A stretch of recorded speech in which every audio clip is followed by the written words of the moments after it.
ఎంత చదువుకున్నావు అనేది ముఖ్యం కాదు, ఆ చదువుకు తగ్గట్టు ఎంత సంస్కారం నేర్చుకున్నావు అనేదే ముఖ్యం. అమ్మా నాన్న ఉంటే బంధం తెలుస్తుంది, అమ్మ లేకపోతే బాధ తెలుస్తుంది, నాన్న లేకపోతే బాధ్యత తెలుస్తుంది.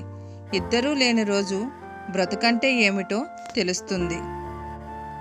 రాయిని చెక్కితే శిల్పం అవుతుంది, అద్దాన్ని చెక్కితే ముక్కలవుతుంది. మనిషికి ఓర్పు నేర్పు చాలా అవసరం. ఓర్పు లేకపోతే ప్రతి చిన్న విషయానికి చతికిల పడిపోతాం. నేర్పు లేకపోతే ఏ పనిని సరిగ్గా చేయలేం.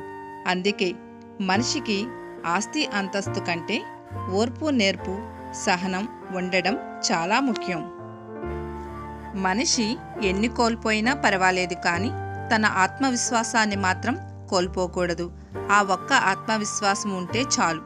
మనం కోల్పోయిన అన్నిటినీ తిరిగి దక్కించుకోవచ్చు. ఫలితాన్ని ఆశిస్తూ పరిగెత్తవద్దు.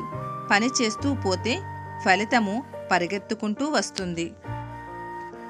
గొడ్డలితో నరికిన చెట్టు మళ్ళీ చిగురిస్తుంది, కానీ మాటలతో నరికిన మనసు మాత్రం ఎప్పటికీ చిగురించదు. మీ దగ్గర 40 ఏళ్ల వయసులో కూడా డబ్బు లేకపోతే ఇప్పుడు కూడా మీరు దాన్ని సరిచేసుకోవడానికి అవకాశం ఉంది. ఎక్కువగా సంపాదించే సామర్థ్యాన్ని వయసు ఎప్పుడూ ప్రతిబింబించదు. ఒక పుస్తకంలో గొప్పతనం అందులో ఉండే విషయం మీద ఆధారపడదు, అది మీకు అందించే ఆలోచన మీద ఆధారపడి ఉంటుంది. ఈ ప్రపంచంలో ఎక్కువగా ఎవరి మీద ఆధారపడకు. నువ్వు చీకట్లో వెళితే నీ నీడ కూడా నిన్ను వదిలి వెళ్ళిపోతుంది. మొక్క ఎదగాలంటే కావలసింది ఖరీదైన కుండీ కాదు, నాణ్యమైన మట్టి.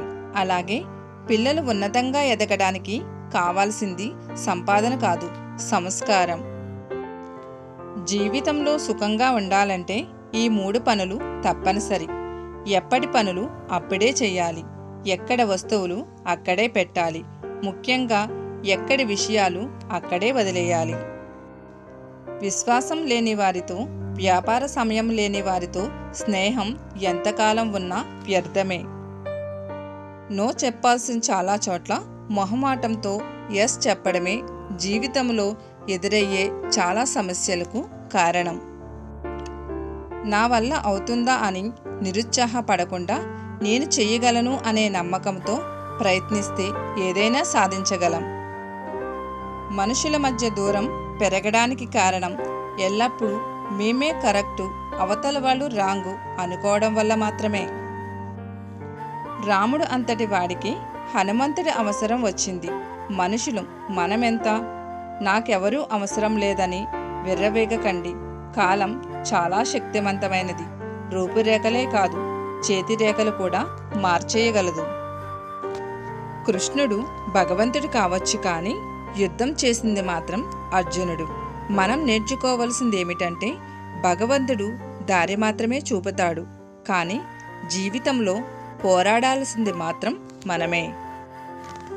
పైకి కనిపించే అందం కంటే లోపల కనిపించే గుణం ముఖ్యం. విషంతో నిండిన బంగారు పాత్ర కంటే తేనెతో నిండిన మట్టి కుండ ఎంతో విలువైనది. వాటమి, ఒంటరితనం, ఈ 2 లైఫ్లో చాలా నేర్పిస్తాయి. ఒకటి ఎలా గెలవాలో నేర్పిస్తే, రెండవది ఎవరి నమ్మాలో, ఎలా బ్రతకాలో నేర్పిస్తుంది. దీపం విలువ చీకట్లో తెలుస్తుంది, పైసల విలువ పేదరికంలో తెలుస్తుంది, స్నేహితుడి విలువ ఒంటరితనంలో తెలుస్తుంది.